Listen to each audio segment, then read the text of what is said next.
Gonna share.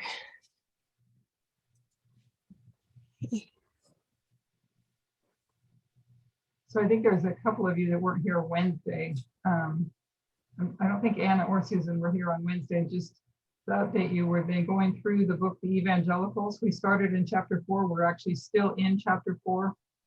And I don't know how much you heard what I was just briefly touching on, but this particular chapter is the battle between the modernists and the fundamentalists after the in the early 1900s, but during the time of World War I, World War II. So that's where we're at now. Thank you so much for the recap. And Yeah. hello, everybody, and God bless everybody. Thank you. Uh-huh. Well, we're glad you're here. Yep. Okay, so chapter 4. We're on page 113, and let's go. Chosen president of the association, Riley. Would you like me to start with the paragraph before it, just to help? Just so we remember what the association is. There it is. Exactly. Yeah. Okay. Fundamental. There you go.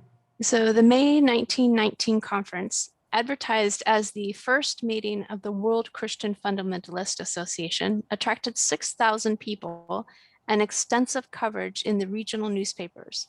Riley and his fellow organizers spoke of a country in crisis where thousands of false teachers, many of them occupying high ecclesiastical positions, are bringing in damnable heresies, and where a great apostasy was spreading like a plague.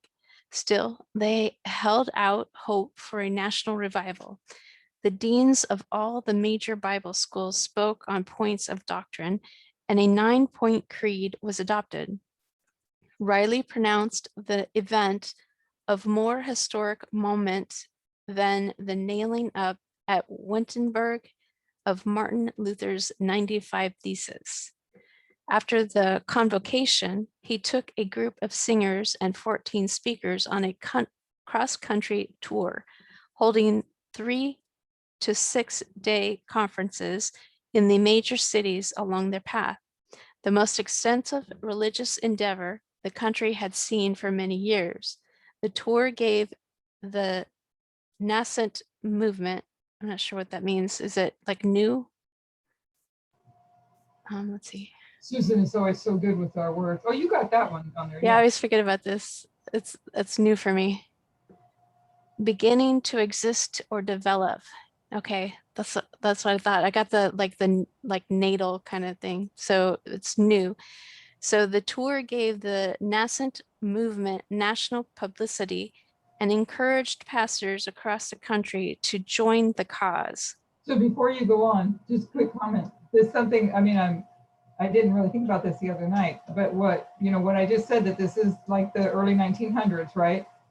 So yeah. This is after the Millerite history, after the Adventist church, went into Laodicea, and as Elder Tess always points out, the juggling of the different concepts and the juggling of the different structures and keeping them all in our mind at the same time. The other night when we read that, I kind of glossed over completely the fact that just think about what they're saying here versus the Millerite movement that had the light, but they went into the Laodicean condition, and now here we are in the early 1900s, and this is what the modernists and the fundamentalists are doing. Mm-hmm. And they're going so far as to compare themselves to Martin Luther. Right. It's like, they are, let's see, they're thousands of false teachers, many of them occupying high ecclesiastical positions, are bringing in damnable heresies, spreading like a plague. And then it says the deans of all these schools spoke on points of doctrine. So the points of doctrine were all brought about in the Millerite history. And anyways, I just thought that was interesting to think about, mm-hmm. To look at the bigger picture. Yeah, I agree. Cool. Just for anybody, is it too small for anybody? I can make it larger. No, it's perfect. Awesome. I was listening today Oh, I can't remember the title of the book on audio that I was listening, but it's like this. It's all about Christian nationalism, and it calls out people. And this paragraph just reminds me so much of what they've been doing. And yes, Elder Tess made us wise to that, But I today, maybe Tess brought it up. I don't know. But I heard today, what is his name? Burnett. I can't think of his first name. He's married or in a relationship with Roma Downey Jr., who did all those Jesus movies on television, Yep. Yep. I can't think of what it's called, but that Burnett guy that produced that series, Yeah. he also was the one who produced Trump's. Yeah, Mark I Burnett. didn't know that. Yeah, Mark Burnett. Yeah. That's it, Mark Burnett. He produced what was it that Trump did, the The television? Apprentice. The Apprentice. Yeah, I Really? learned that today. Yeah. I'm like, Wow. wow. And these guys are all in cahoots, man. Yeah. Wow. I did not know that. Fascinating. Thank you.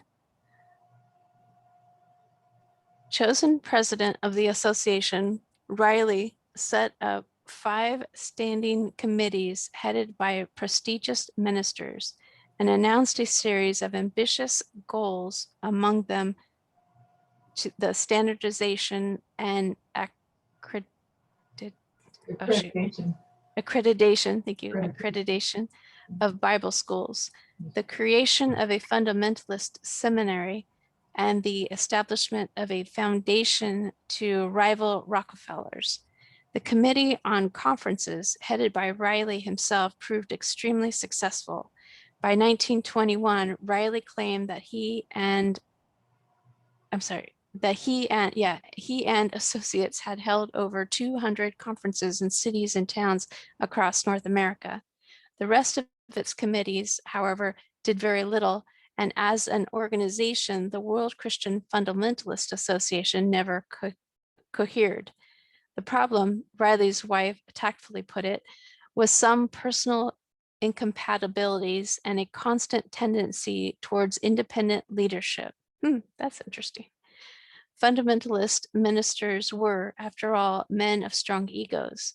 Those who had built up their own churches or Bible schools were rulers of their own fiefdoms, and as believers in absolute standards of right and wrong, they tended to be authoritarian of temperament. Riley claimed that running the YCFA was a cooperative effort, but a prime example of the type. He took the lead and simply expected others to follow him. When you pointed that out, that they have strong egos. Uh-huh. They built up their own churches or Bible schools, right? So they're all supposed to be experts. Where did it say that on right and wrong? Something like that? Yeah, right and wrong. In absolute standards of right and wrong. How can you have absolute standards of right and wrong when you have all these different egos who are setting up their own Bible schools with their own Right. their So own right and wrong? each one would have their own right and wrong. Yeah. Your own And so your it's own a, right and wrong. yeah, so there's no real truth because everyone has their own truth. Right. It's just like in the world today. It's like, well, that's not what I believe, so that's not true. Everyone says that. That's not the way I believe it. Yeah. Sorry Yeah. to interrupt. Yeah, it sounds exactly like how the papacy began. Right? Yeah. Yeah. And that's spiritualism. Another good point there as well. Papacy, yeah. Spiritualism. Yep. And the papacy. Good, good. Did I finish? I don't remember. In 1924, he found. Oh, okay. Thank you. In 1924, he found to his surprise that a bewildering array of new organizations had cropped up. The Anti-Evolution League, the Fundamentalist League of the Pacific Coast, the American Bible League, the Defenders of Science and the Scriptures, and many more. In our judgment, he wrote, most of these movements ought to be simply a state organization of the world's Christian Fundamentalists Association.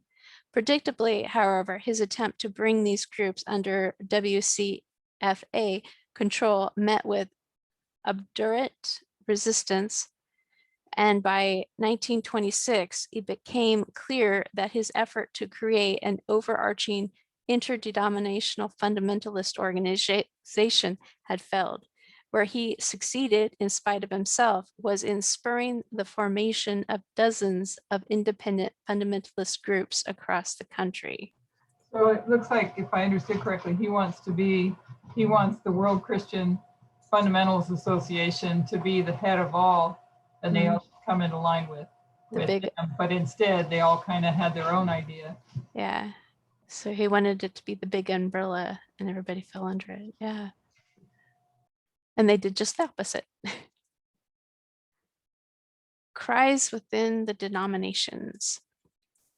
The major battles in the fundamentalist modernist conflict were fought within the northern denominations and principally within the Northern Baptist Convention and Northern Presbyterian Church, both of which had strong modernist and anti-modernist parties.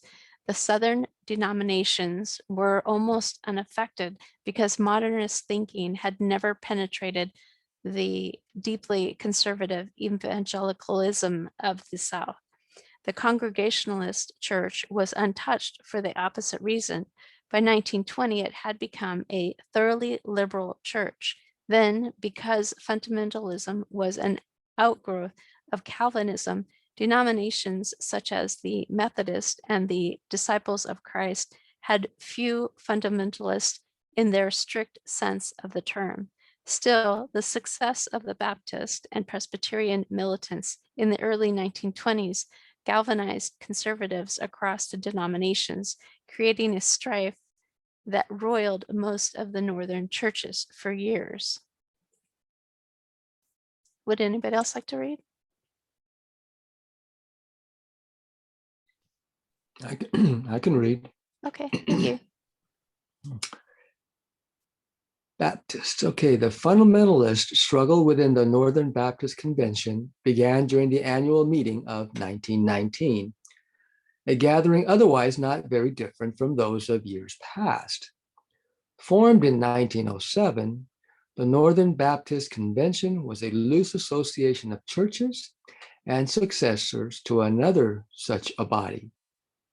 The Baptist tradition gave emphasis to liberty of conscience and the independence of congregations, with the result that the churches ranged over a wide theological spectrum.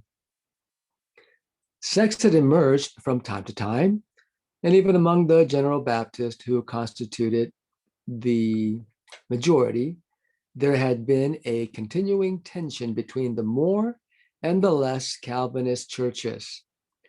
Formed to support foreign missions and other agreed upon enterprises, the Northern Baptist Convention had no confession of faith and no ecclesiastical authority over its constituent churches and seminaries. The liberals had been instrumental in putting it together and had always played a part in its leadership. Shaler Matthews, for one, had served as its president in 1915 and 1916. It was therefore not out of the ordinary that at the 1919 convention, Henry Emerson Fosdick was chosen to give the main address that the leadership proposed certain centralizing measures, such as the creation of a unified budget, or that the convention voted to join the interchurch world movement. This time, however, conservatives reacted. They railed against Fosdick, decried the centralizing measures as a liberal plot to take over the denominational machinery, and denounced the interchurch world movement as the religious equivalent of the League of Nations. Then, too, they decided to organize such as William B. Riley had suggested they should 10 years before. A month before the Northern Baptist Convention of 1920, Curtis Lee Laws, the editor of a conservative Baptist periodical, the Watchman Examiner, and the 154 other conservatives issued a call for pre-convention gathering on fundamentals of our Baptist faith. 3,000 ministers and laymen turned out for the meeting. Some of them, like Riley, premillennialist, others, like Laws, doctrinal conservatives. Laws described the participants as fundamentalists, thereby coining a term, and he defined the group as those who mean to do battle royal for the fundamentals. At the meeting, the conservatives founded the National Federation of Fundamentalists of the Northern Baptist and chose a well-known premillennialist preacher, J.C.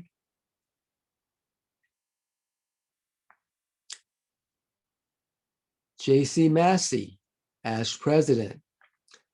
Most speakers at the meeting condemned the spread of modernist theology within the church, but Massey and Riley set the agenda for the forthcoming convention with impassioned speeches about the dangers of false teachings in the Baptist seminaries, colleges, and secondary schools. The new organization, known as the Fundamentalist Fellowship, scored 2 immediate victories. The NBC withdrew from the interchurch world movement, though in part because some liberals thought it too ambitious. In addition, the NBC appointed a committee of 9, most of them fundamentalists, to investigate the doctrinal soundness of the denominational schools. When the committee reported back to the 1921 convention, however, one of the difficulties the fundamentalists faced in purging the denomination became obvious. The report criticized teachers in various institutions and urged that Baptist communities throughout the country displace from the schools men who impugned the authority of the scriptures as the word of God and who denied the deity of our Lord. But it pointed out that the convention itself could do nothing about such cases. The NBC, after all, had no official doctrinal position and hadn't the power to act as a court. In anticipation of such an outcome, the fundamentalist leaders had decided to press the convention to adopt the statement of faith to set theological boundaries around the denomination, as the Baptist leadership had sometimes done in the past.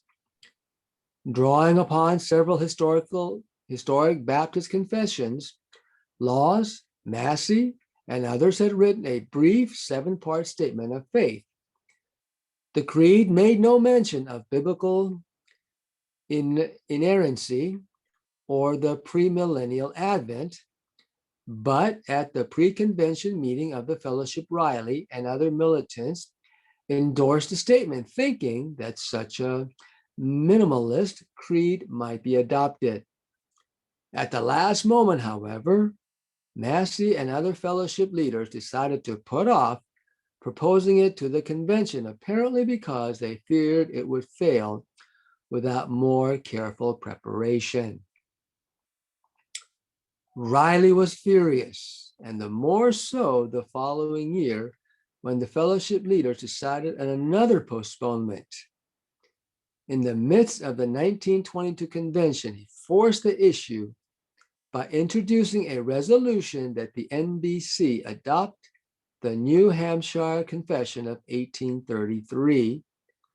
The liberals, however, had anticipated such a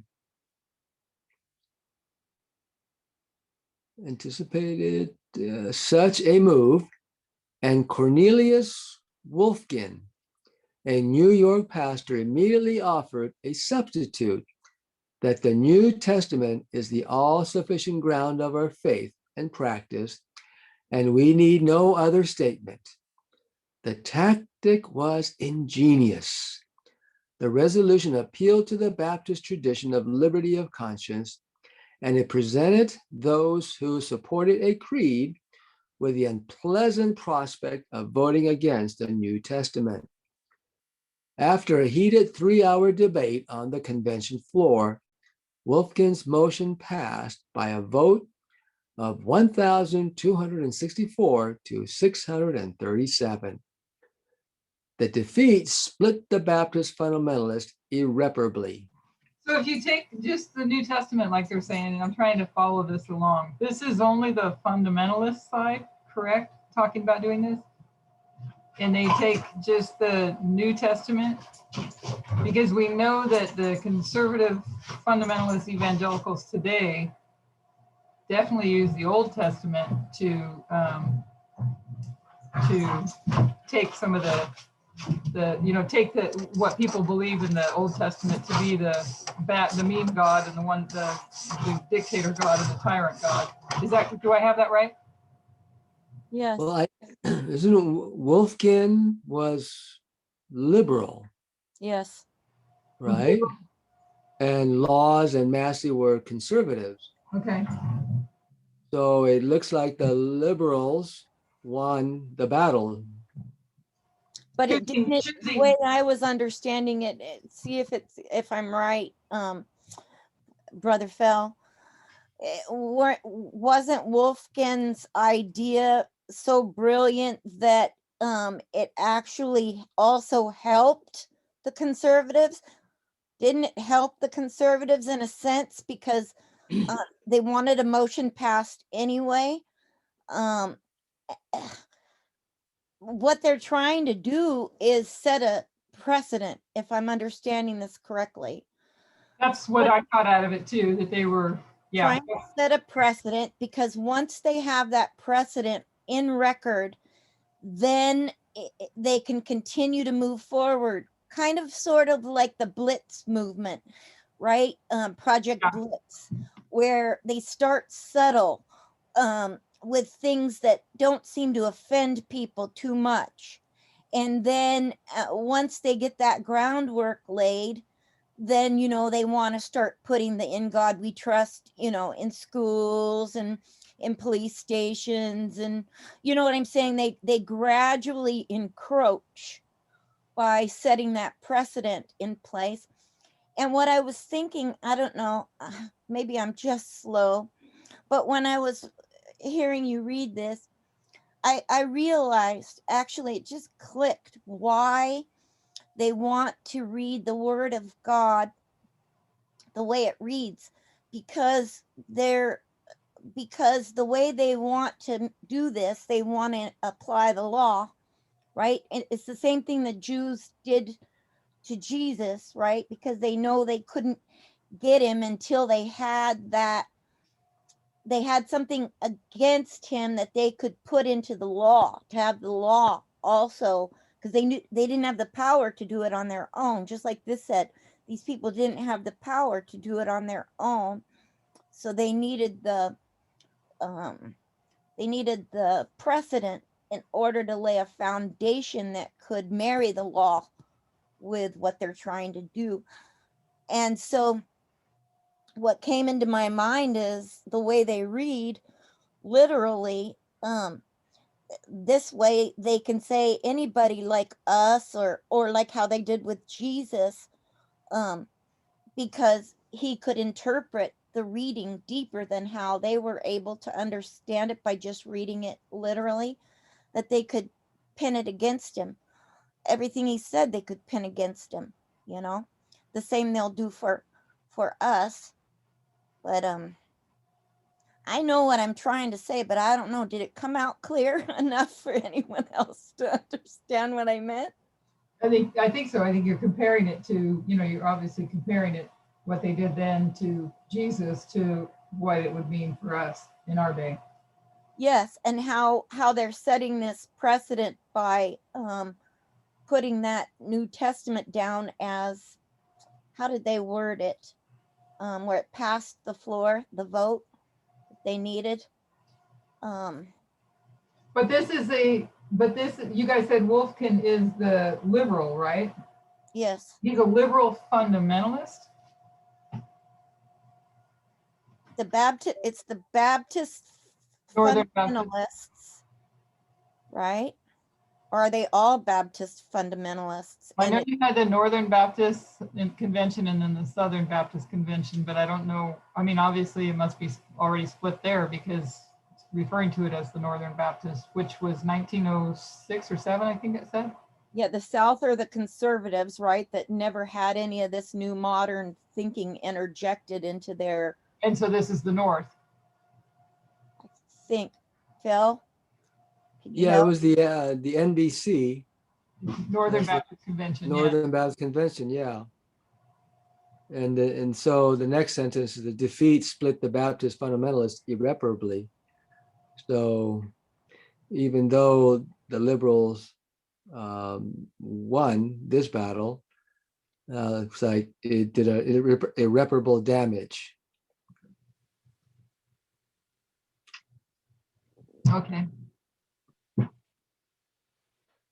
So instead of persuading Riley that fellowship leaders had been right to put off the issue of the creed, passage of the resolution convinced him that the fellowship leaders had softened under the persuasive voice of their opponents, and the result was indecisiveness and lack of a coherent strategy, declaring that victory could not be achieved by compromise, connivance, or even by conciliation. He left the fellowship with a company of hardliners and in early 1923 formed a new group, the Baptist Bible Union. Like Riley's WCFA, the Union was made up largely of premillennialists. Its leaders included A.C. Dixon, the first editor of the Fundamentals, T.T. Shields, the best known Canadian fundamentalist, J. Frank Norris, a firebrand with churches in Detroit and Fort Worth, Texas, and John Roach Stratton, a New York City preacher famous for thunderous preaching against gluttony, gaming, drink, and indecency in the modern Babylon. Their goal was to unite sympathetic Northern, Southern, and Canadian Baptists, but their main accomplishment was to undermine support for fundamentalism in the NBC. Instead of trying to enlist wavering conservatives, Riley denounced soft souls.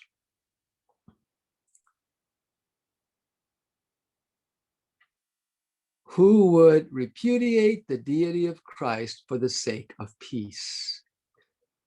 The vocabulary of Christianity does not contain the word compromise, he declared. Certainly his vocabulary did not. Undaunted by his previous failure, he came to the 1924 convention with an ultra-conservative statement of faith and made a scene on the floor. The same year, Stratton brought up a sensational charge of heresy against an NBC missionary and called for a full investigation of disloyalty in the mission field. By then, Massey, Laws, and other fellowship leaders realized that a successful attempt to impose doctrinal conformity might well split the convention and imperil its foreign missions. Forced to choose, they found, Marsden writes that their doctrinal militancy was simply not as strong as their zeal for spreading the gospel. They refused to support Riley's statement of faith and making common cause with the liberals. J.C. Massey offered an alternative to Stratton's proposal. The convention would send out a committee to look into the state of Northern Baptist missions generally.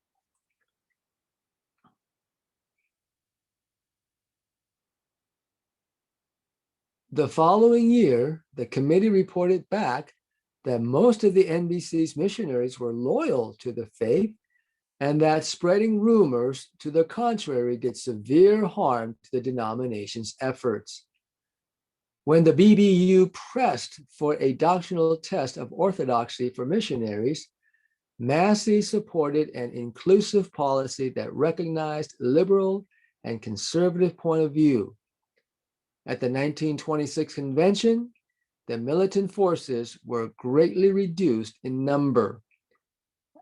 After another Riley motion was overwhelmingly defeated, fellowship leaders called for an end to the controversy, and the BBU campaign came to a close. So if someone have to explain that to me. So they didn't want to compromise, yet it sounds like that's exactly sort of what he did. Or how? Well, I think it was Riley who didn't want to compromise. It sounds like Riley was a hard right liner, and he didn't want to compromise. But Massey supported an inclusive policy Yes. that recognized liberal and conservative point of view. Yes. That's Yeah. isn't that compromise in a sense, even though Within, so there you're having like a, if I'm understanding correctly, another split within a split. yeah, there's Right. a split, but isn't it a compromise to combine liberal and conservative points of view somehow? Wouldn't you have to That's compromise to do that? because these guys are both on the conservative side, not the liberal side, but within those two conservatives, within that conservative side, there's still two factions. Yes. One that was being Operate.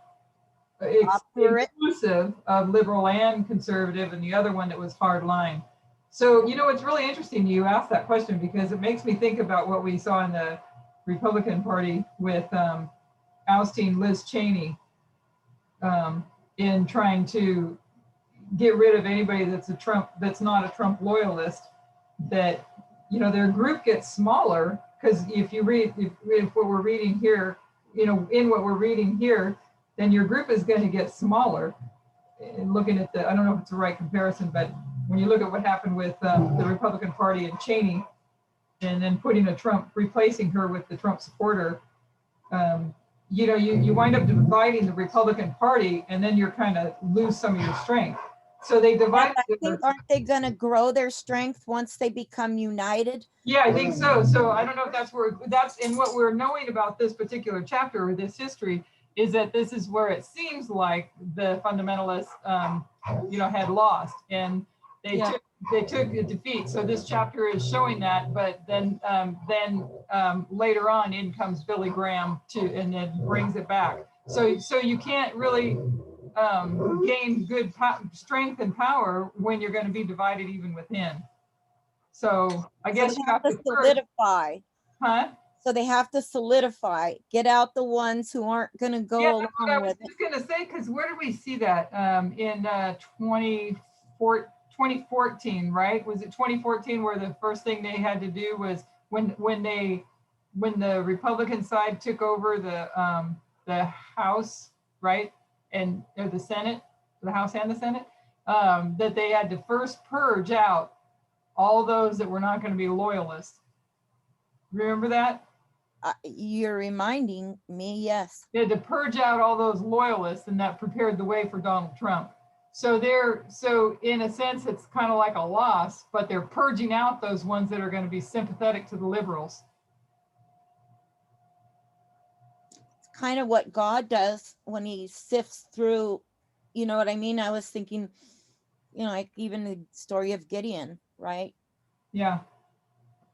Well, until you're down to the ones who will follow the rule and unite. Yeah.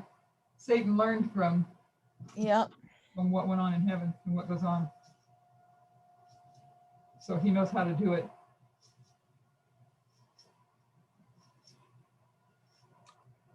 Right. Presbyterians. The struggle among Northern Presbyterians were even more dramatic than that among the Baptists. And for several years, it seemed that the fundamentalists would win. The denomination was, after all, highly articulated, an alliance of doctrinal conservatives and premillennialists had controlled the powerful General Assembly for some 30 years. In the 1890s, the Assembly had brought heresy charges against 3 of the most famous liberal seminary professors and compelled them to leave the denomination. It also had declared certain doctrines essential to the church. This practice had begun in 1892 with the Portland Deliverance on the inerrancy of the scriptures and culminated with a 5-point confession that was adopted in 1910 and reaffirmed in 1916. The conservative leaders of the post-war period were, like their forebears, denominational loyalists skilled in Presbyterian politics, not wild cards like Riley. In the previous century, old school Presbyterians had ejected the new school from the denomination. The conservatives held enough votes in the General Assembly that the fundamentalist militants thought they could do likewise.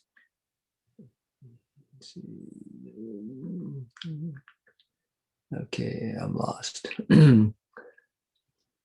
Okay, they could do likewise with the modernists, and by the early 1920s, some were simply waiting for an occasion.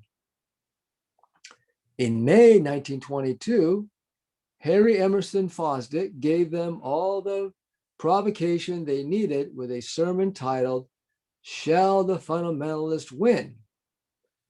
Though a Baptist, he was by special arrangement the associate pastor of the First Presbyterian Church of New York, and his sermon directed at both denominations made the liberal case so effectively that it was reprinted in 3 journals and widely distributed in pamphlet form. Liberal Christians, Fosdick argued, were trying to see the new knowledge about the physical universe and human history in terms of the Christian faith, and their faith in terms of the new knowledge, as Christians had often done in the past. So if we can also add into trying to dribble in our head that this is post 1888, and that first history of the National Reform Association, which is the Covenanters, which are the Reformed Presbyterian Church. So this is post 1888 in their attempt to pass a Sunday law. And then you have in the First Great Awakening, you have the old side, new side. And then in the Second Great Awakening, you have the old school, new school, and this just referred to new school. It's these modernists. So you've got the modernists and the fundamentalists, which, if I understand correctly, they would be the equivalent of old school, old side, new school, new side. Democrat, Republican, liberal, conservative. Correct? Yeah, that's pretty good explanation. So they're here in the early 1900s, trying to still get their footing and not being very successful at getting their footing and fighting the new school, so to speak, or the liberal or modernist.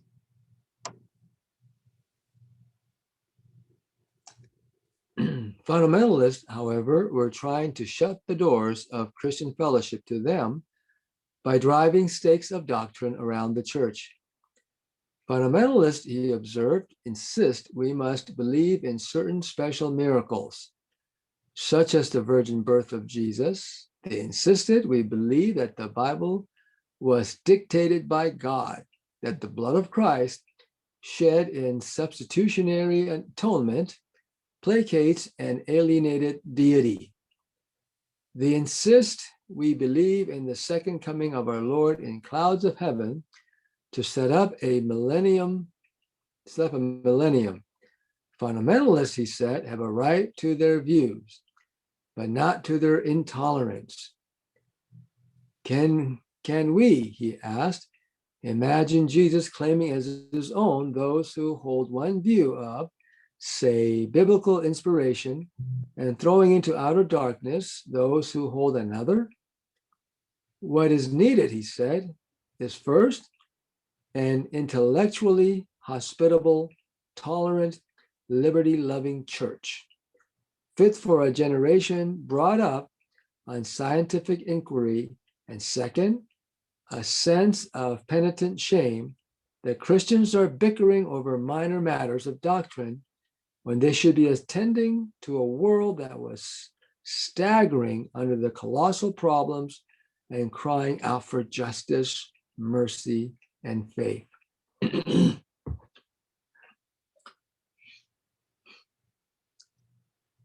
The sermon created a furor among conservatives and unleashed a pamphlet war. Conservative Presbyterians found it a clear case of heresy, and Clarence E. McCartney, a prominent Philadelphia pastor, initiated the counterattack.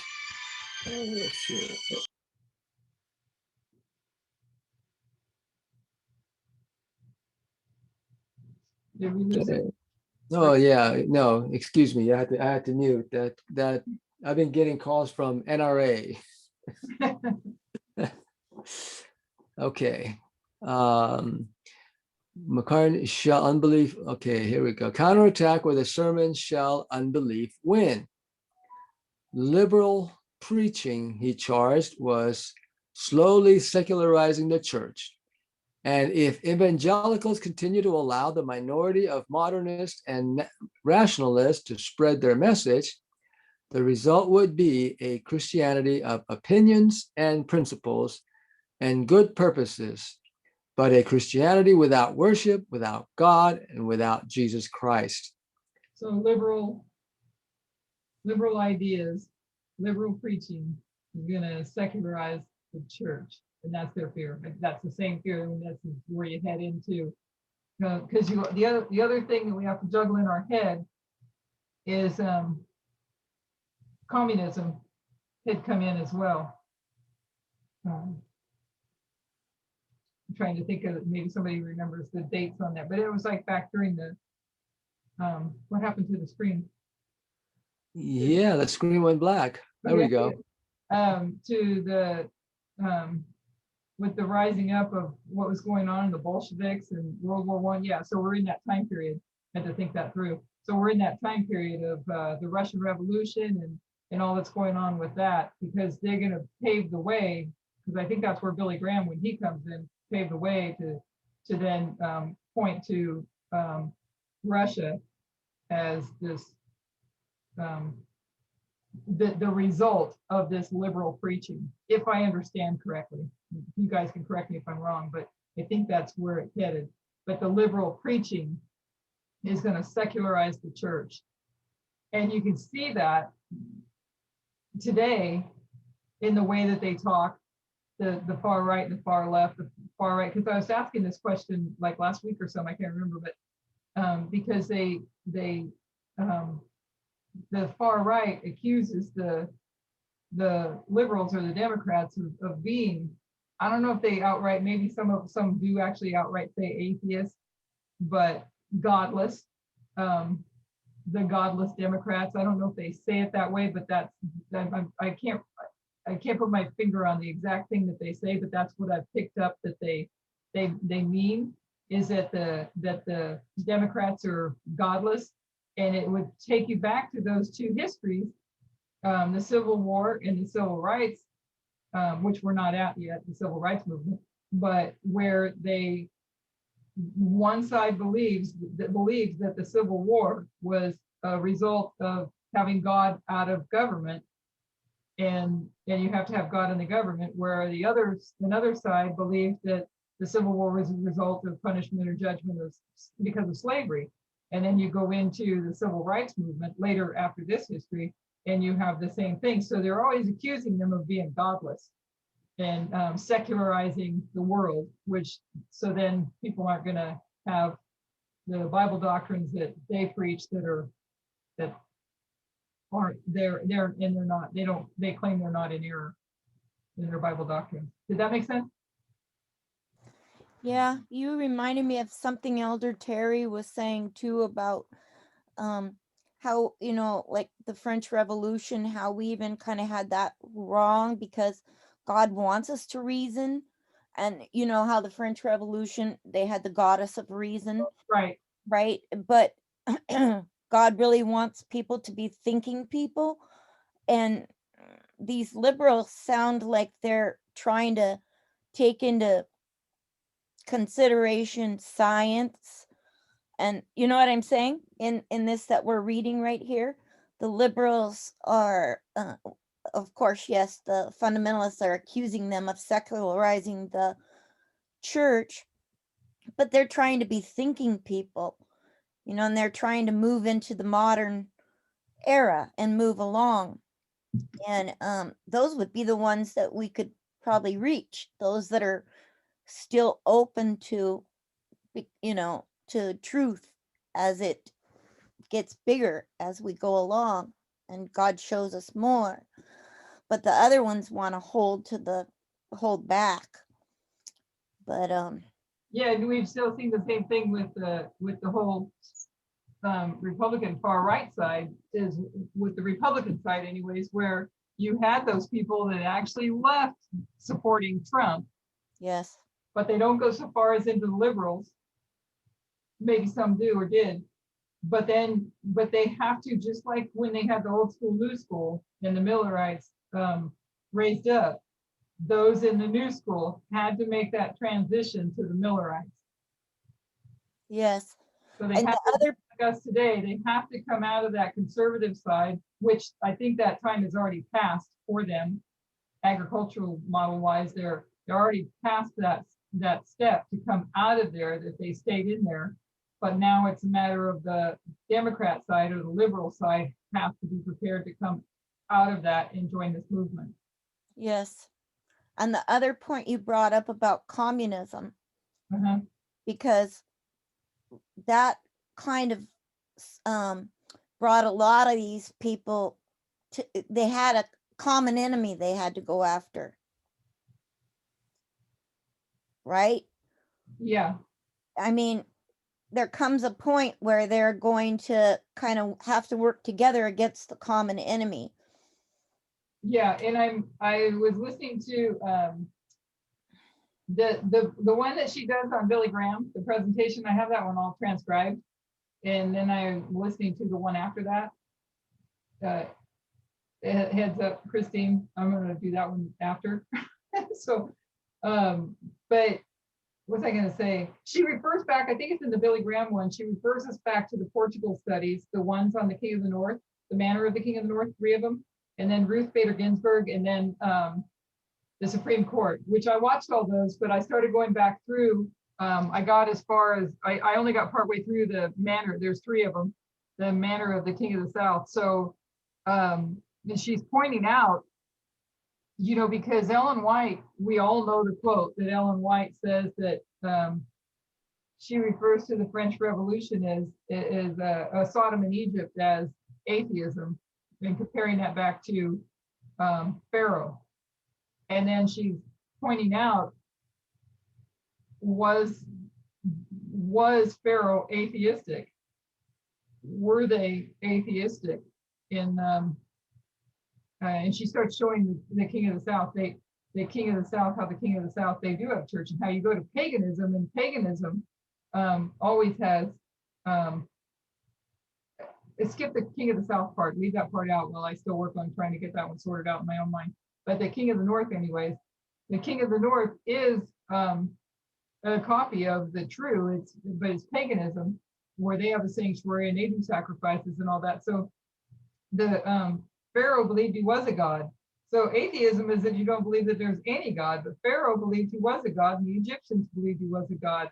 So you can't say that they were atheistic. So there's a lot more to still grasp our minds around with as we put all this together. I think I might have went off topic, but I didn't mean to. I had a point.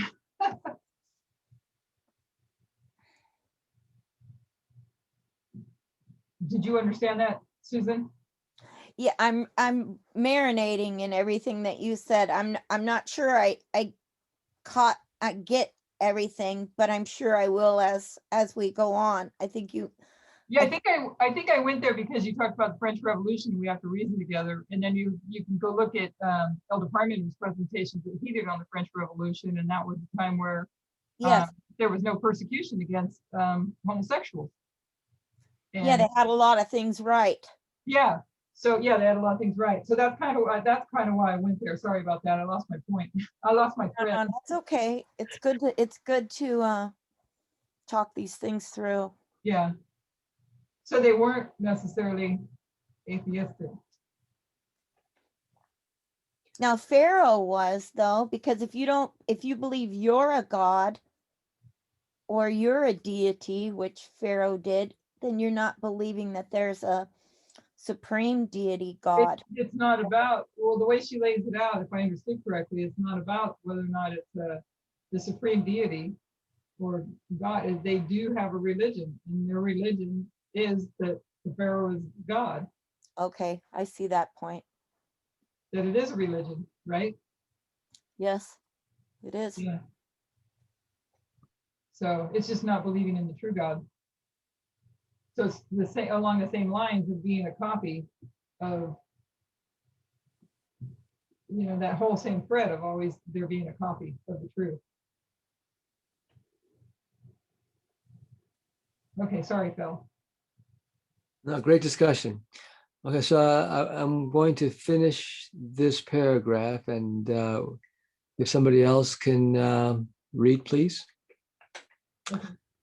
So let's see. Under his guidance, the conservative Philadelphia Presbytery petitioned the General Assembly to condemn Fosdick's sermon and to instruct the Presbytery of New York to see that further preaching in the First Church conformed to Orthodox Presbyterian doctrines. Because New York was the most liberal of their presbyteries, the proposal, slated to go to the 1923 General Assembly meeting, was a challenge to liberals generally.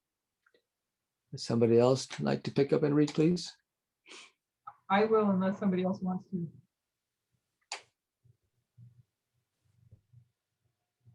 I can read. Okay, Okay. Good evening. good evening.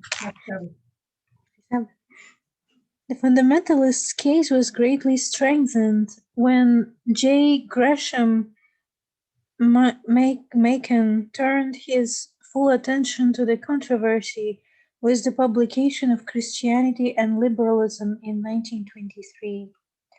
A protege of Francis Patton and B.B. Warfield Machen, then age 42, was the anointed heir to the whole tradition of the Princeton Seminary. A classicist and New Testament scholar, educated at Johns Hopkins and the Princeton Seminary, he had spent a year in Germany studying with leading Bible scholars, only to reject modernist thinking and to return to the fold of old school Calvinism. At a time when Princeton, under the leadership of a new president, J. Ross Stevenson, was hiring professors for the principal task of training evangelical pastors, Machen carried on the intellectual work of Charles Hodge and his successors in the biblical exegesis and apologetics, or the defense of doctrine. Ideas were to him the most important terrain in the battle against what he and many other conservatives saw as the increasing secularization of the culture. In an address at Princeton in 1912, Machen maintained that the church faced a desperate emergency. Evangelism had its place, but it was not the answer because it could only pick up a straggler here and there. The heart of the problem lay in the secularization of intellectual life, and it was in the universities where the cultural apostasy had to be fought. What is today a matter of academic speculation, he said, begins tomorrow to move armies and pull down empires. What the church needed more than anything else, he argued, were intellectual warriors willing to battle secular culture and to mold the thought of the world in such a way as to make the acceptance of Christianity something more than a logical absurdity. Where Macon differed from his Princeton predecessors was in his radical libertarianism. Born in Baltimore, the son of aristocratic Southerners, he had grown up with the mythology of the lost cause and the vision of a society based on agrarian and spiritual values.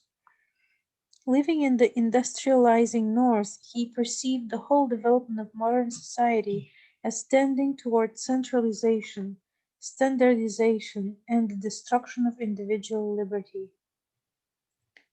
The loss of individual freedom was to him the worst part of secularization, and for it he blamed not the corporations, but the increasing power of government. While many of his conservative colleagues called for laws against saloons, gambling, and Sabbath breaking, he fought all legislation that might infringe on individual freedom. Among other things, he opposed the compulsory draft child labor laws, the national park system, and even the Philadelphia anti-jaywalking ordinance. Consistent to a fault, he, almost alone amongst Presbyterian leaders, opposed prohibition. Can I ask a question? What's the lost cause in that paragraph? Does anyone know? If you don't, we don't have to. You go down a little more, Sister Christine, if you're the one. There it is. Mythology of the lost cause. Do you know what that was? Was that something to do with the Civil War? I just googled it very quickly.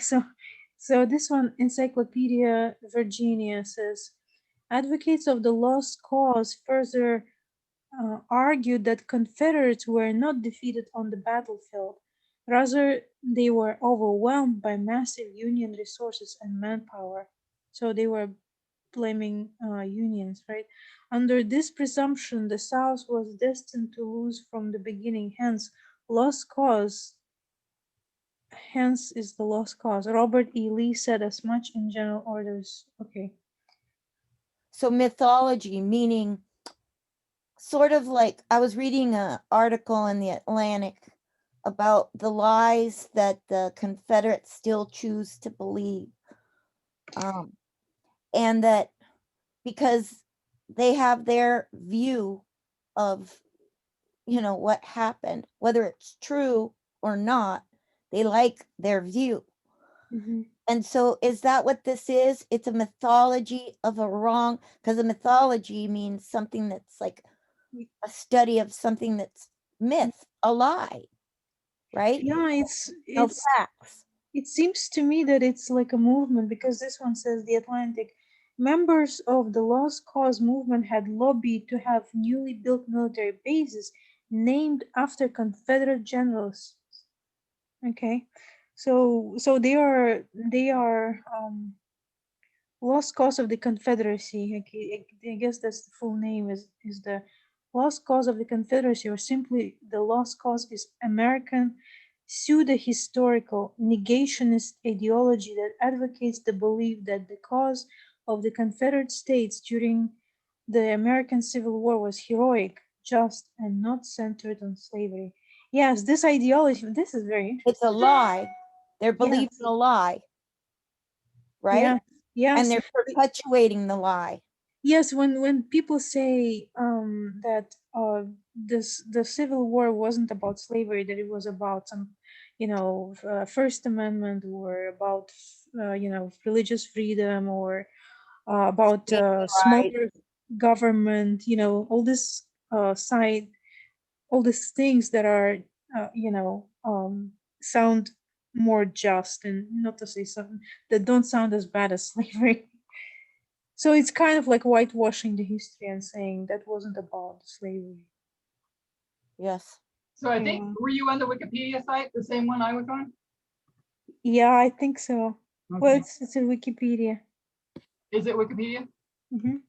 Okay, yeah. This ideology has furthered the belief that slavery was moral because the enslaved were happy. I didn't know if you read that part and I missed it because I was reading on as well. I was looking it up myself. Did you read that? Then I missed it?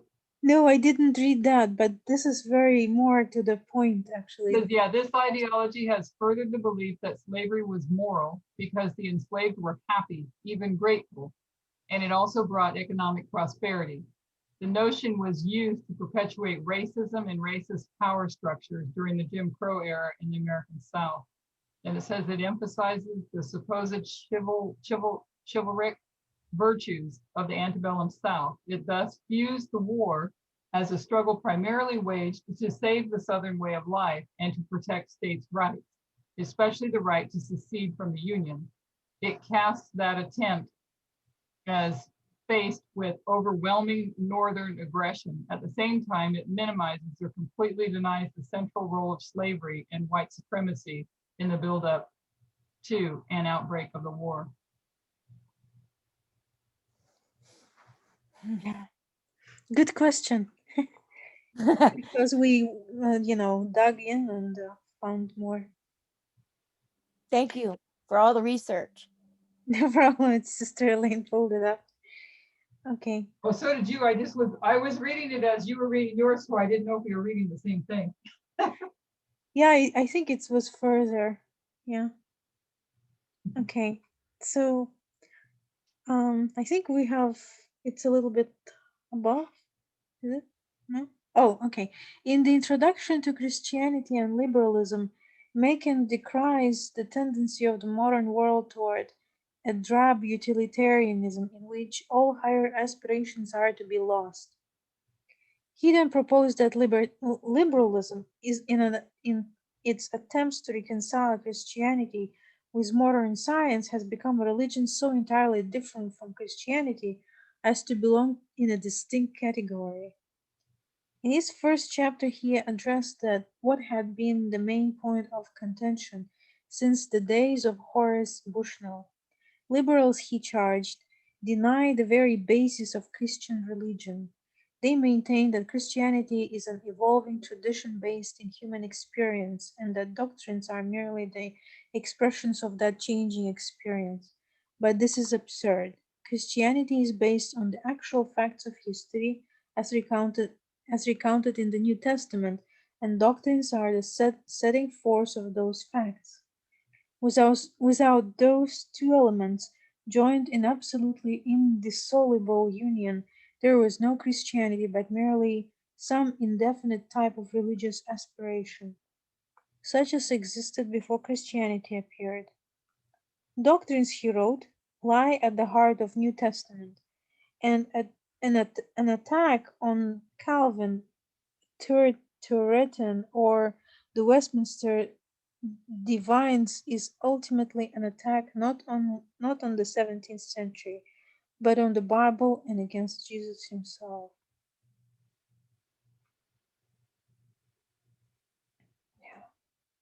So to attack Calvinism, you're attacking Jesus. Hmm. Yeah. Macon proceeded to contrast the teachings of liberalism with that of his old school Calvinist faith. Liberals, he charged, have lost sight of the great presumptions of Christianity, such as the sinfulness of man, the awful transcendence of God, and the truth of the Bible. And it's interesting, as I have just read this, the sinfulness of man, awful transcendence of God, and truth of the Bible. Interesting how our, how the movement, uh, uh, this is really the parts that are very crucial in our understanding, right? The sinfulness of man, because the world, which is the worldly Christians, which is which is the evangelical Christians. They look at this at man, and they say that there is an original sin, which is the same doctrine of Catholics, right? And meaning that you're born, you're sinful, and you, even if you didn't do anything, you're sinful. But we understand that sin is a choice. And yeah, so and then the awful transcendence of God also refers to this, not to say refers, but you can tie the presentation by Elder Parmenter where he talks about God has no choice, that we make God in our view, in our we make ourselves very small and insignificant and absolutely powerless, and God extremely powerful and so omnipotent, that that that this very, this kind of seeming piety breeds uh, feeling of, not only feeling but understanding, and the ideology that like something like Calvinism, because if you are so insignificant, you're so powerless, and God is so powerful, and you're so, and you're nothing next to him, then it becomes really everything is God's fault, or not to say God's fault, but it's like truly, Calvinism. That's where the Calvinism, right?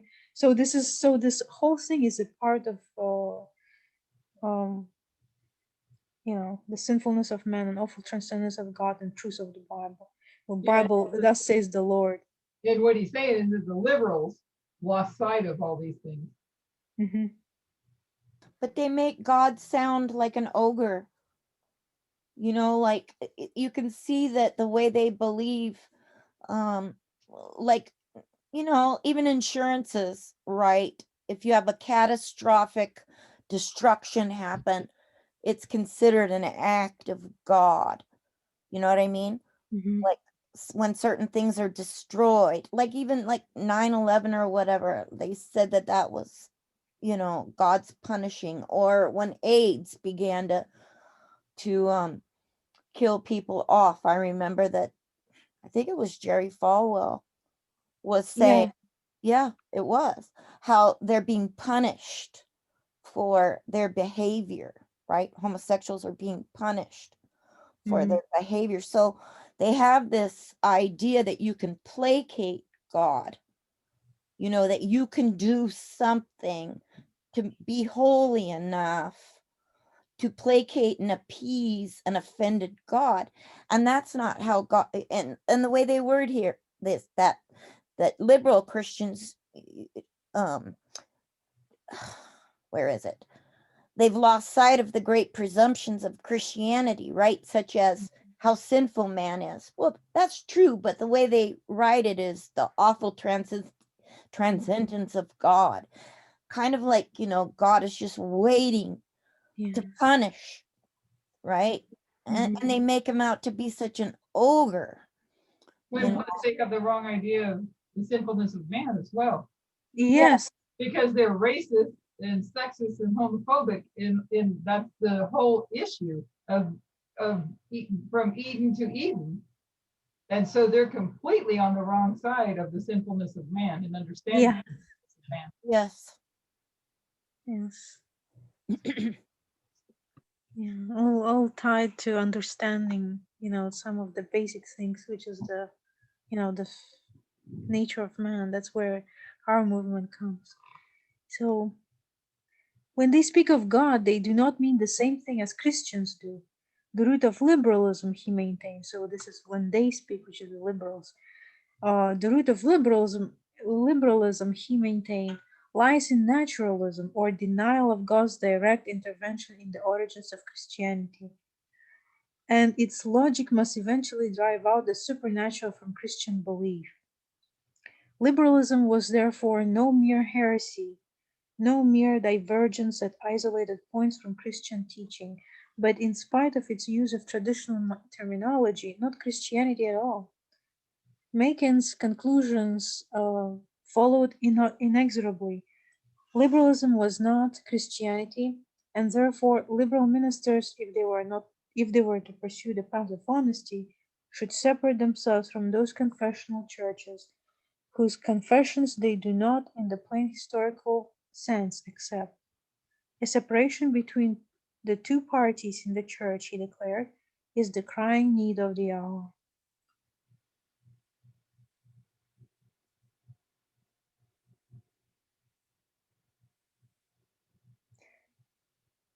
Uh, Christianity and liberalism was widely read, and not just by religious conservatives. Indeed, several influential secular commentators wrote that Macon had made a convincing case. Walter Lippmann called the book the best popular argument produced by either side in the current controversy. The Nation and the New Republic published essays arguing that the fundamentalists had logic on their side when they invited the modernists to leave their denominations. For if the modernists contradicted the traditional creeds, then it would be only gentlemanly for them to withdraw and found churches of Sister Christine. Thank you. Of denominations, for if the modernists contradicted the traditional creeds, then it would be only gentlemanly for them to withdraw and found churches of their own. Fundamentalism, the editor of The Nation wrote, is undoubtedly in the mainstream of Christian tradition, while modernism represents a religious revolution as far-reaching as the Protestant Reformation. This is interesting that he draws the parallel with the Protestant Reformation. These secular intellectuals had it seemed before so detached from religion that they imagined 17th century reasoning normative for the church. Yet such was their prestige that many liberal Protestants feared that the logic of the fundamentalist position had prevailed. By the time of 1923 General Assembly, the fundamentalists had gained another powerful champion in William Jennings Bryan.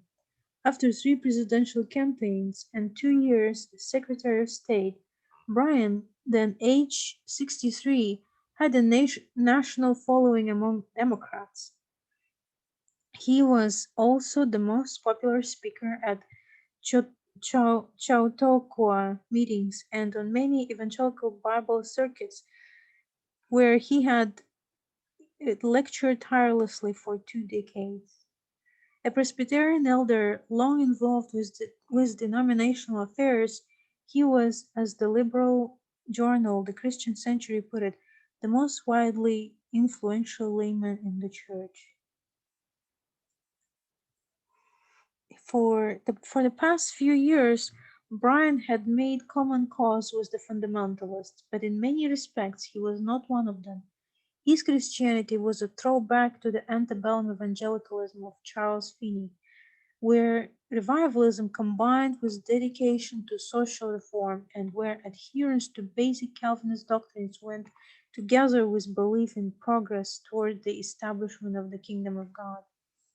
A theological conservative, he averred faith in biblical infallibility, the virgin birth of Christ, and other essential doctrines of Presbyterian fundamentalism.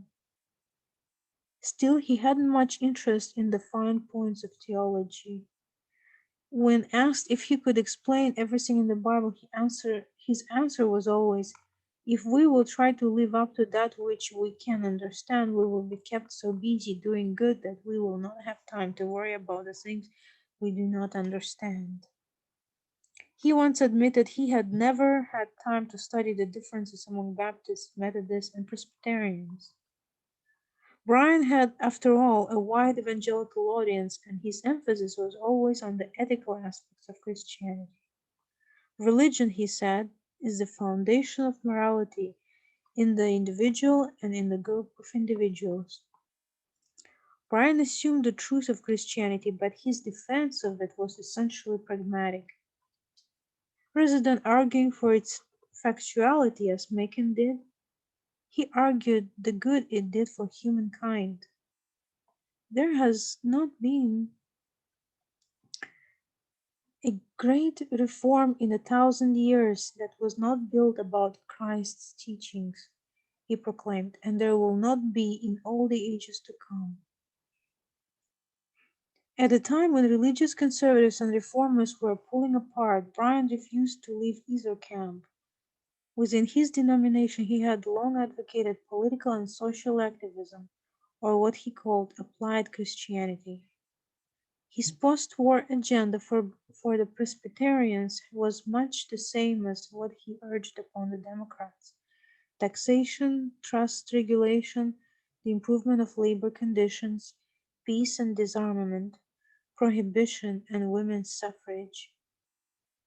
A believer in ecumenical efforts, he had served on the committees of the Federal Council of Churches and, and of the Interchurch World Movement, and he had worked closely with liberal social gospelers such as Gladden and Stelze.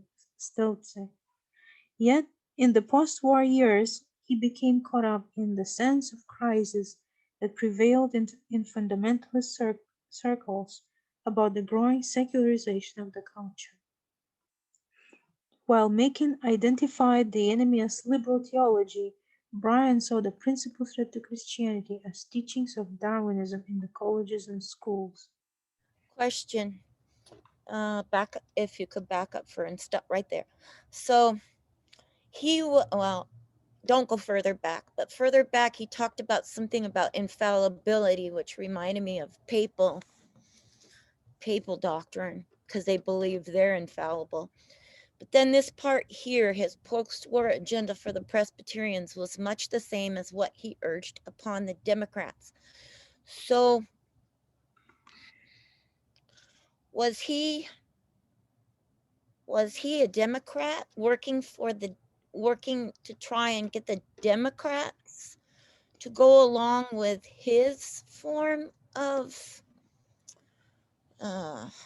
religious understanding?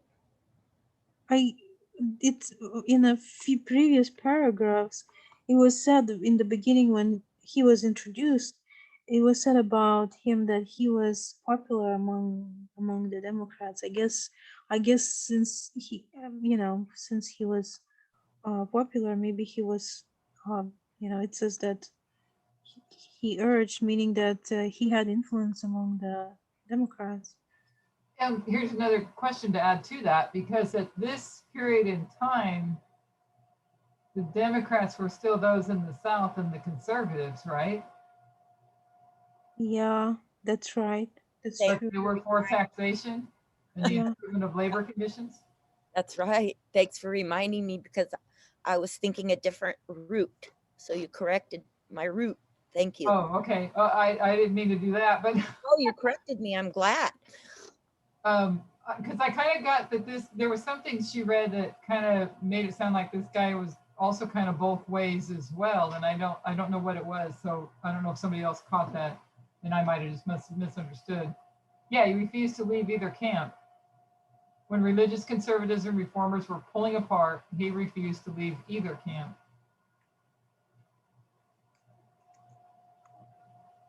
So within his He had denomination, he persuasion had over long, both huh? sides then. He What? had his foot in both places. Yeah, so within his denomination, he had long advocated political and social activism, which that's kind of the liberal side, right? Or what he called applied Christianity.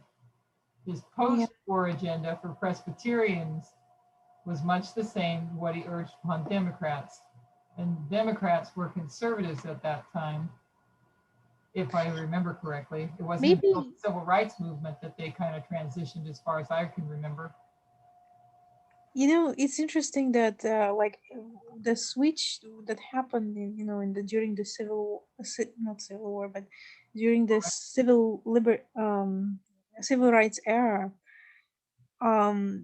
there was, like any process, especially in chemistry, any process when there's happens, switch, so there is a it's like a curve, so meaning that um they the Democrats may have already been on that path, on being bent on that path, and and then at some point, it reaches certain point, breaking point, when the switch happens, so it could be that period when the influence when the Democrats started being influenced by um, different ideologies.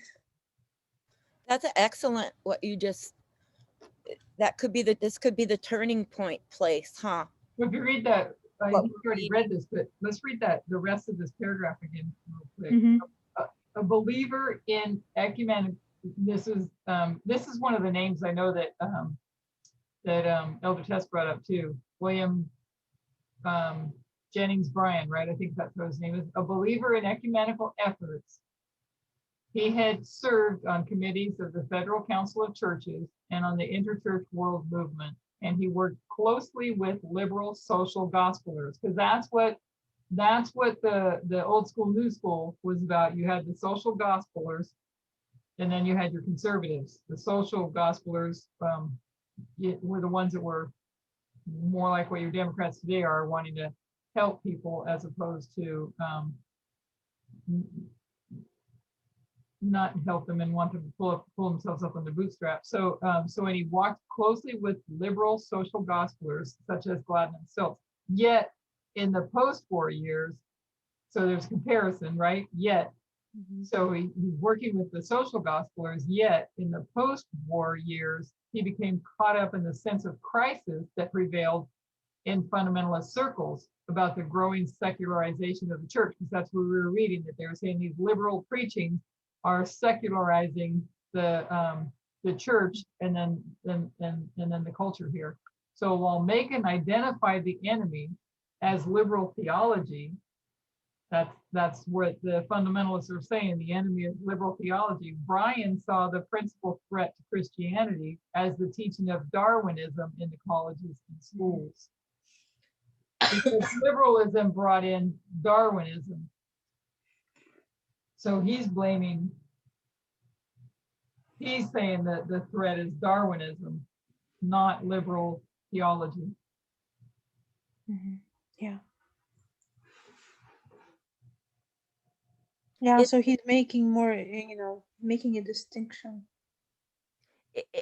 Is it him also that was not able to answer for the contradictions that the Bible made, but use the excuse that it's better to do good? Was this him too, that we were reading in the paragraphs before?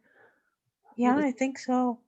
So, and we know that we're going to have the answers for what are the contradictions, where they just wipe them away. They just they can't deal with the contradictions, because we understand those are in there for parable teaching, so that it demonstrates a greater truth, right? But they can't come to grips with some of those things that contradict in the Bible, so they just smooth them over, sort of. Yeah.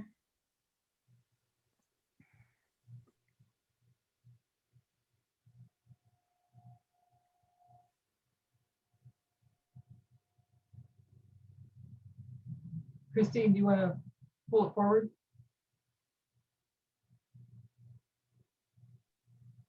Should I continue? Yeah, if you want to. Okay. Bryan came to this idea in stages. He had never believed that man was descended from the apes, and he had always considered evolution unscientific theory, meaning to him a guess as opposed to a Baconian truth drawn from the classification of facts. But he had never objected to those who thought otherwise until World War One. To Bryan, as to other social gospelers, the war came as a shocking disconfirmation of the belief in the continuing progress of Christian civilization. Seeking an explanation, he found it in the books that argued that German militarism stemmed in a straight intellectual line from the idea of natural selection and the survival of the fittest through the Nietzsche's philosophy. Not only Bryan, but Riley and other fundamentalist Baptists accepted this explanation, and after the war, they came to the conclusion that the spread of Darwinism was undermining the moral foundations of the United States. In 1921, Bryan published a lecture, The Menace of Darwinism, and a book, In His Image, arguing that the theory of evolution was destroying belief in God by contradicting the word of the scriptures and by substituting the idea of the brute survival of the fittest for the Christian conception of man.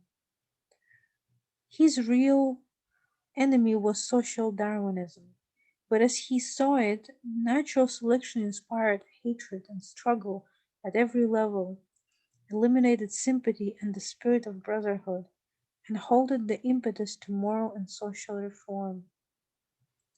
The great need of the world today is to get back to God, back to a real belief in a living God, Brian wrote. No progeny of the brood. Man was made in the Father's image. God beckoned man upward, and the Bible pointed the way. The book sold over 100,000 copies, and buoyed by its success, Brian took up a crusade against Darwinism, or what he imagined it to be. With Riley and others of the World Christian Fundamentals Association, he campaigned in states across the country for laws banning the teaching of evolution in the public schools. A scientific Soviet, he warned in one lecture, is attempting to dictate what shall be taught in our schools. And in doing so, is attempting to mold the religion of the nation. It is the smallest, the most impudent, and the most tyrannical oligarchy that ever attempted to exercise arbitrary power. Can I stop you there for a minute? Yeah. So what he's pointing out, tell me if this is right. So what he's pointing out is the problem, right? And that it's attempting to mold the religion of the nation is really what his arguing is doing, right? Yeah. Isn't what he's arguing going to mold the nation and take away its freedom of choice to even explore another idea? Or am I wrong?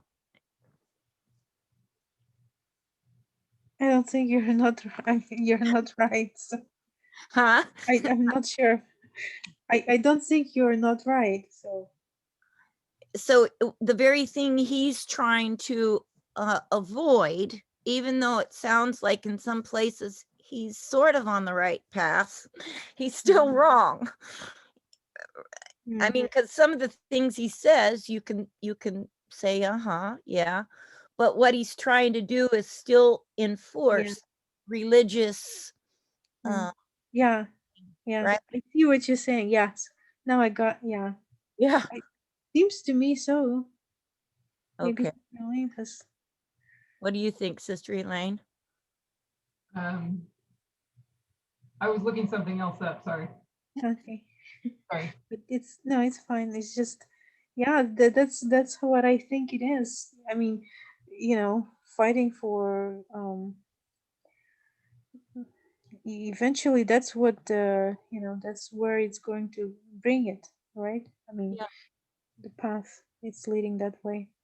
So he'll be a scientific Soviet. The very thing he's trying to warn people against is what he is becoming. Like, Yeah. it's some of it's difficult to understand, but Yeah, this chapter, I'm getting more of it from this chapter, but there are pieces of it. So a scientific Soviet, that's the question you're having? well, he goes on a crusade against Darwinism because Okay, yeah, I got that one. that it's the ruination of the nation, right? So he goes about by calling it out by saying it's a scientific Soviet, right? And that it's attempting to dictate what shall be taught in the schools, right? And that it's in doing this by allowing this Darwinism to infiltrate into the teaching, right? That this thing is attempting to mold the religion of the nation. So the very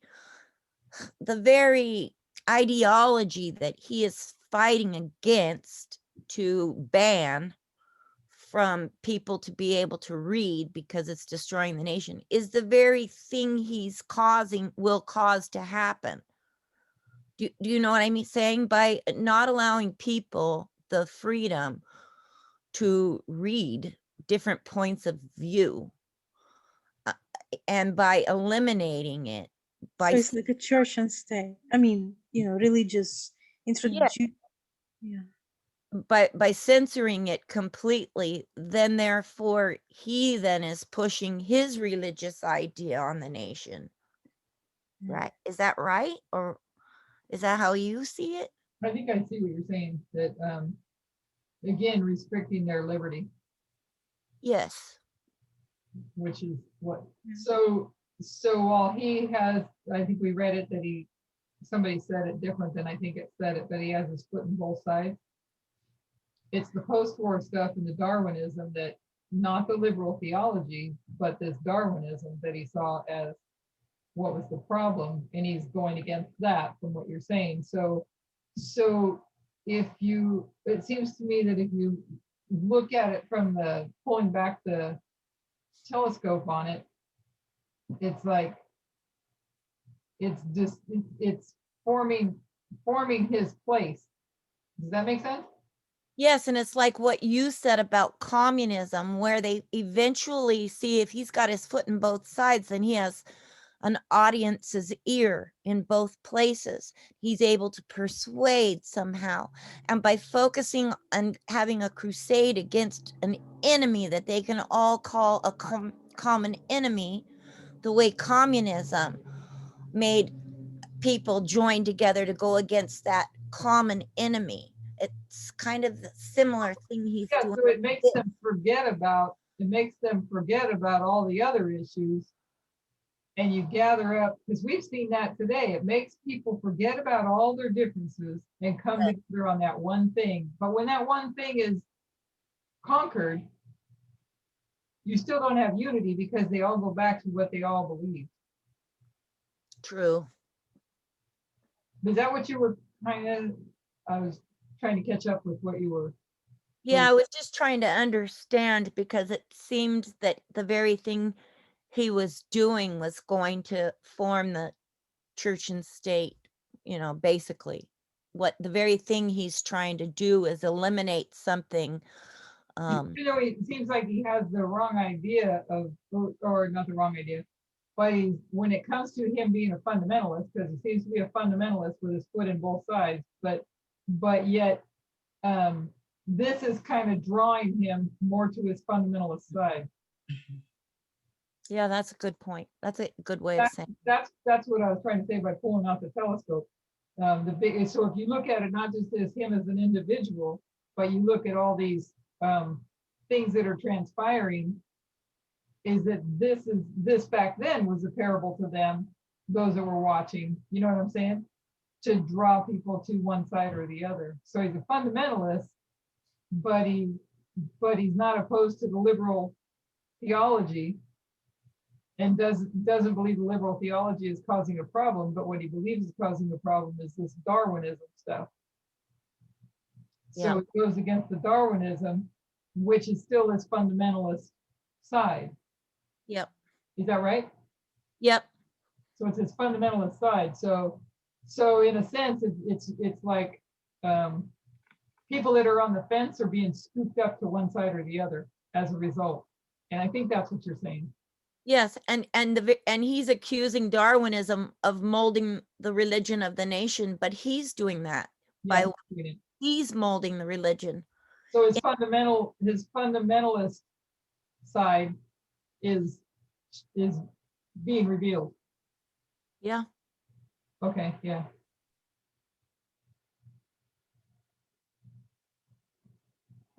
Interesting reading. Nice discussion. Should I proceed?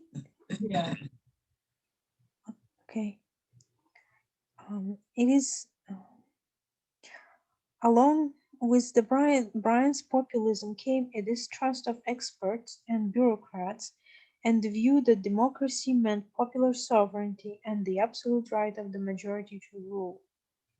Teachers, he told the West Virginia legislature, have the liberty to say what they please as individuals, but they have no right to demand pay for teaching that which parents.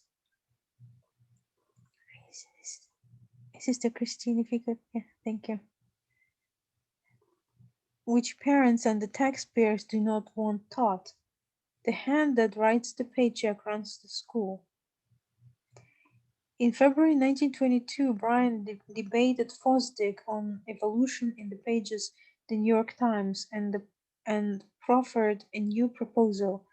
Ministers who don't accept the biblical witness should be honest enough to separate themselves from the ministry, and the majority of believers should take control of their churches.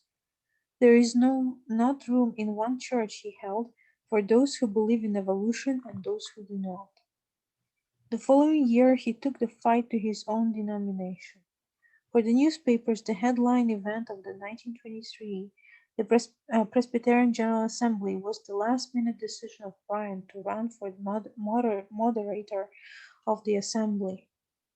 He was one of 4 candidates in the race, and on the first 2 ballots, he came close to getting the 439 votes he needed to win. 2 of the other candidates withdrew before the 3rd ballot, leaving Bryan to face Reverend Charles Wishart, the president of the College of Worcester, a Presbyterian school that taught evolution in its science curriculum. Bryan was confident in victory, but Presbyterian conservatives were divided on the issue of Darwinism. Some of these highly educated ministers were theistic evolutionists. Gresham Machen, for one, privately held the view that although evolution could not explain the origins of the world or the creative acts of God that men called miracles, evolution was ordinarily God's way of working his will in nature. So that was some of the conservatives that accept Yes. Darwinism, right? Yeah. Okay. So the conservatives themselves are truly morally liberal, morally liberal, right? And So social. like the Tower of Babel, they all have a different, all kinds of different languages and different flavors going on here. Yeah.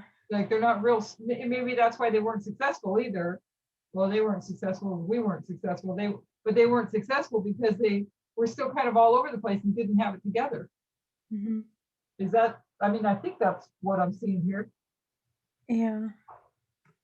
Seems to me that way too. Why the fundamentalists didn't fare well in this history, because they weren't really all together on the same page. Yeah. On the 3rd round of voting, Wishart won by a narrow margin. Apparently he had picked up support from those unwilling to see evolution divide the assembly, for when 2 days later, Bryan introduced a resolution designed to cut off funding for all Presbyterian schools that taught evolution, the assembly responded by passing a substitute resolution withholding support only from any school that teaches a materialistic evolutionary philosophy of life, or which disregards or attempts to discredit the Christian faith. That's scary right there too, because that is using you can't buy or sell if you don't go along with, right? You won't get funding unless you eliminate that teaching. You know, they're using money to. Is this government money? Like cut off funding? These are Bible schools. Aren't these Bible schools? They're not secular schools. I think they're Bible schools. So he gets support from those that are unwilling to see evolution divide the assembly, which I'm just kind of thinking on something that I read earlier about Billy Graham in Billy Graham's call, because this is going to lead to the rise of Billy Graham, but then then Billy Graham winds up what's the word, kind of falling, and then you have Falwell come up. But Billy Graham wasn't willing to take a stand against abortion, which those leaning towards the beginning of the moral majority were going to go against abortion, because before that, the fundamentalists weren't bothered by abortion. They supported it. So when the issue came up, Billy Graham didn't want to do anything that would cause division. He just wanted to preach the gospel, what he called the gospel of Jesus Christ, but it was more the gospel of Billy Graham. But he didn't want to do anything to divide. So I thought it was interesting. He says that he apparently had picked up support from those unwilling to see evolution divide. So they didn't want to let evolution be an issue. Mhm. So you had to cut off funding. It would have to be church money then, I think, Susan, designed to cut off funding for all Presbyterian schools. I mean, unless the government is supporting these schools, is the government supporting the Presbyterian schools that taught evolution? Oh yeah, probably it's the universities, isn't it? But Doesn't that funding come through the churches though? I don't know.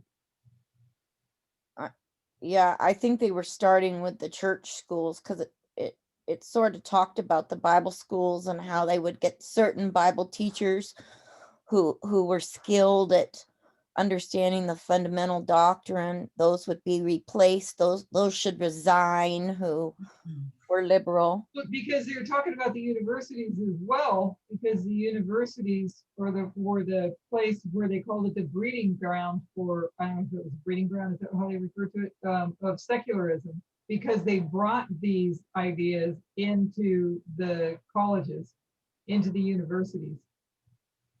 Yeah, but maybe I missed something, but I thought they were talking about Bible schools Yeah, still. it might have been, and I might have missed that.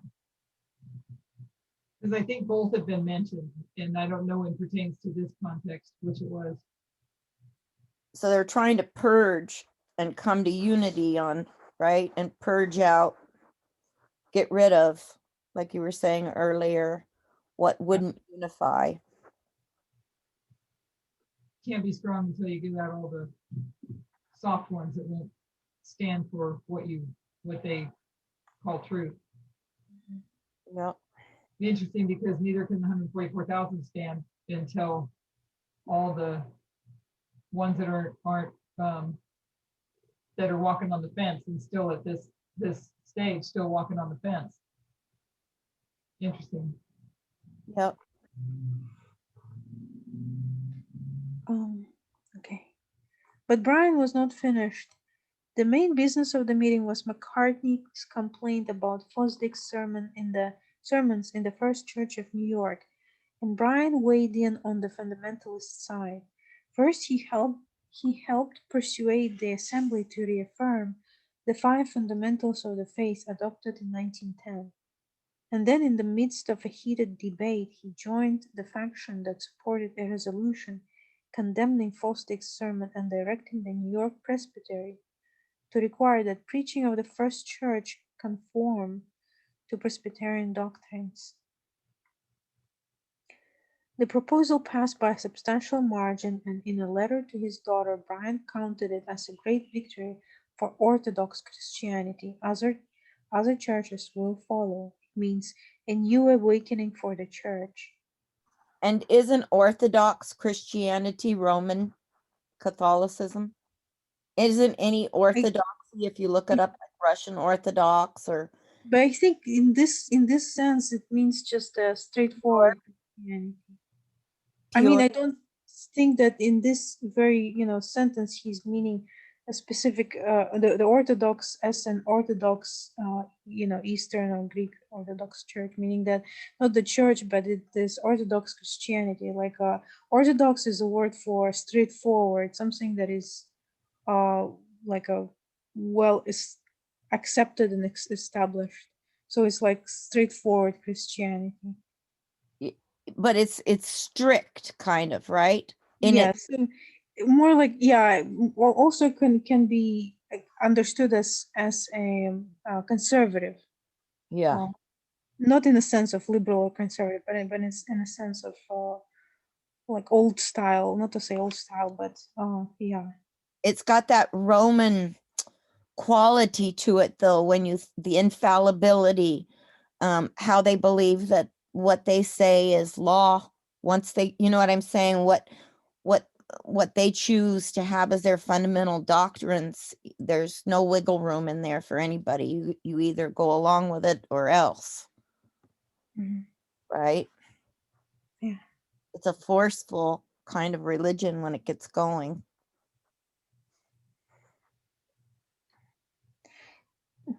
The liberals realized the seriousness of their situation, and inspired by Henry Sloane Coffin, a New York minister who taught at Union Theological Seminary, they decided to fight back. On the closing day of the meeting, 85 delegates filed an official protest against the Assembly's action. A few weeks later, a group of ministers began working on a formal response to the Assembly's resolution. The paper, which became known as the Auburn Affirmation, had, when released 6 months later, 150 signatories, most of them liberals or moderates, but a few of them well-known conservatives. The affirmation opened with a statement declaring the orthodoxy of its signatories and affirming the Westminster Confession. It went on to give a brief history of the Presbyterian Church in America, stressing the freedom it historically gave its ministers to interpret the scriptures and the confession. Under its constitution, the affirmation asserted doctrinal changes could be made only by the concurrent action of the General Assembly and the presbyteries. The five-point declaration was thus unconstitutional. It was also, the signers maintained, extra-biblical, and it committed the Church to certain theories concerning church doctrines that the Westminster Confession did not. Surely, they said, the fellowship of the Church should be broad enough to include all those who hold to the Church's great facts and doctrines, regardless of the theories they employ to explain them. In conclusion, the signers maintained that they were obliged to defend the liberty of thought and teaching in order to preach the gospel effectively, and they called for denominational peace in the face of a world so desperately in need of a united testimony to the gospel of Christ. Should we pause it there?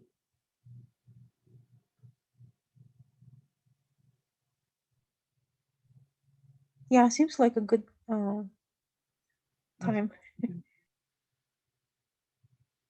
So what have we gained tonight?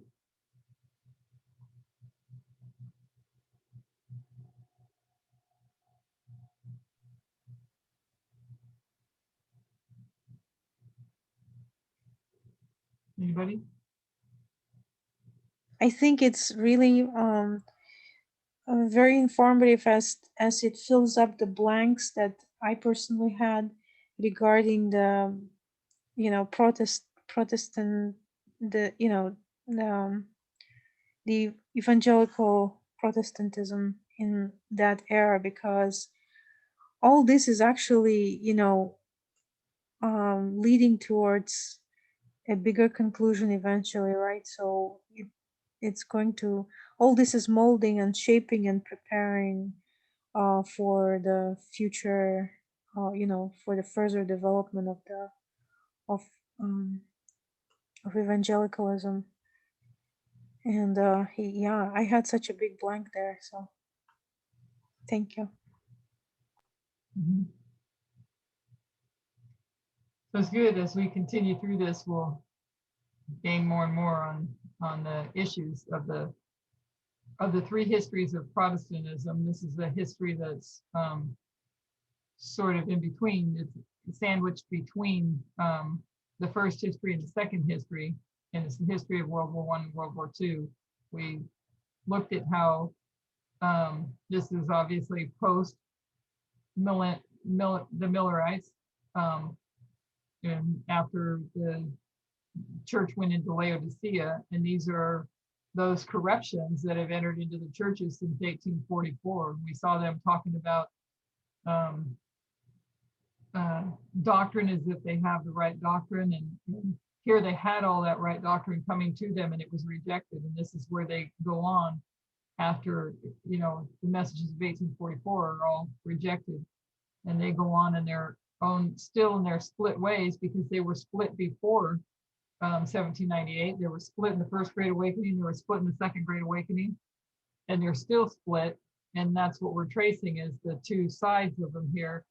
And what we seem to be seeing in this side, in this history that's sandwiched between the two, the first and second histories on their structure, is the fundamentalists not really being all together, not being all united, and they have an apparent, they appear to have lost the battle, paving the way though. But we see that those liberals, or your social gospelers, as they call them, and that goes back into the old school as well, and the revivalist messages that were being given, that then when Miller comes in and preaches, Ellen White and her family had been going to those Methodist revivalist meetings and saw all the emotionalism that was going on in those meetings. So this is just going forward in history after the 1888 history, but before the Civil War history. I mean, before the Civil Rights history, and starting to bring in the ideas of eventually leading into 1920 and the Depression, Franklin Roosevelt and the New Deal. That's where we're headed, and then that eventually goes on to become where Billy Graham comes in, and they start. And capitalism, I think I sent David Brown is on here, I think still, because I had sent him something. So they did, because he made a comment the other night about capitalism had always been around, but it's when Billy Graham came along that they merged their Christianity to capitalism, or they linked it. Is that correct, David? If you're there to listen to respond. Yeah, that's the way I understood it. Yeah. You know, it's been around, but it really got going with Billy Graham's era there. Yeah, they linked the fundamentalist movement to capitalism, and then that liberal side, modernist side, well, new school, new side, was linked more to the social gospel of bigger government and supporting and helping people versus capitalist ideas. Yeah. You know, the way I got it is like, is it still the same thing when we hear about prosperity preaching?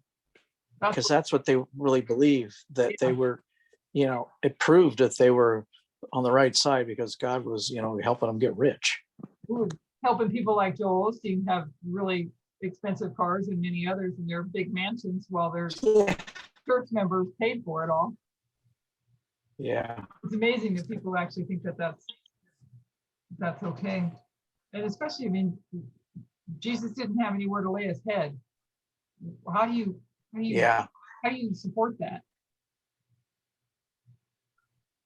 You don't. It's like the Catholics and the Pope, and you know, he's got all the gold around the world, around his neck and everything else. And you know, was it in the Great Controversy, Mueller or somebody, he they painted some pictures when they couldn't preach, and they painted a picture of him, Jesus, you know, barefoot or something, and he's, you know, really basically just poor, and then they painted, and then on the same picture, I think it is, they put the other side over there with the Pope, and he's got all his gold and all his pomp.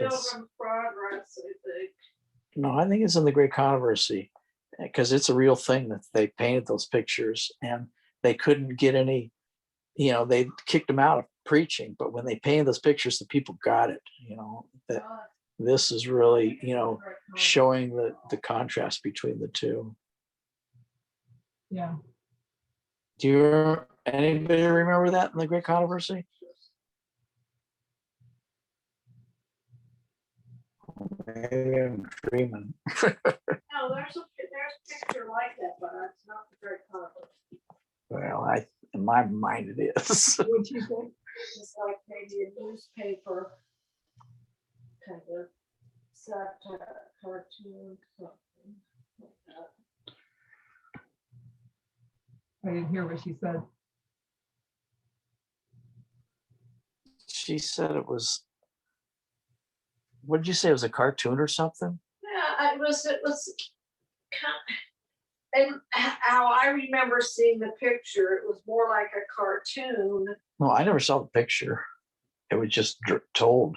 The story was told. Okay, so whatever. Well, we're gonna have to look that one up. Well, anybody else before we close off in prayer? Good night, Brother Troy. Happy Sabbath. Adriana, do you want to close in prayer?